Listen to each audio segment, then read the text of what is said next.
Hello guys, welcome back. In this video, I'll show you how to change password in Facebook.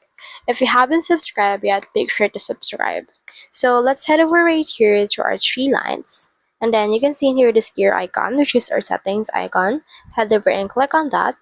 And then from in there, just scroll down until you can see the security. So as of the recent updates, it's actually been moved to the Meta Account Center. Head over and click on this Account Center right here. And then you can see in here this password and security. Head over and click on that. And then once you have clicked on that, you should be able to see in here as well a change password button.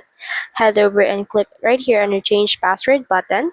And then select your Facebook account from in there.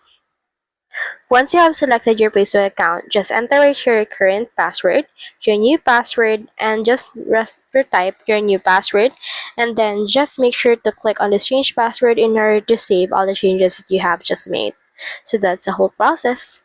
If you have any questions, comment them down below and we'll try our best to answer. Thanks.